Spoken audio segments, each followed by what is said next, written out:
अरुण भाई इस वक्त हमारे साथ मौजूद है, जो पिछले 4 सालों से लगातार लाल चौक श्रीनगर आते हैं। इनसे जानना चाहेंगे कि यौम आज़ादी का जो दिन है वो किस तरीके से देखें। 15 अगस्त की हार्दिक शुभकामनाएं पूरे देशवासियों को।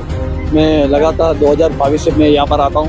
यहाँ पर 2022 से मैं यहाँ पर घूमता हूँ, तिरंगा फहराता हूँ और यहाँ के लोगों से मिलता हूँ। और यहाँ के लोग मुझे काफ़ी चाहते हैं, काफ़ी प्यार करते हैं, काफ़ी यहाँ से पास काफ़ी प्यार भी मिलता है। तो जो पहले वाली जो बातें हैं वो सुनने मिलती है। कहीं तो पहले यहाँ पर कोई आता था, यहाँ 8 बजे भी अगर कोई आता था अपने घर पे, उनको ये नहीं मालूम होता था मैं घर पे पहुंचेंगे नहीं। यहाँ पर ऐसी हालत होती थी। आज मैं 2022 से एक अच्छा सा मैसेज भी देता हूँ। यहाँ पर अमन, शांति और भाईचारा है।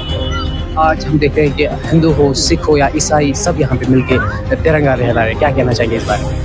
बस मैं 140 करोड़ भारतीय का मेरे ऊपर आशीर्वाद है जो मैं यहाँ पर पहुँचता हूँ। और मैं चाहूँगा बस ये आशीर्वाद बना रहे और मैं हर साल यहाँ पर अमन, शांति और भाईचारा का एक संदेश देता रहूँ।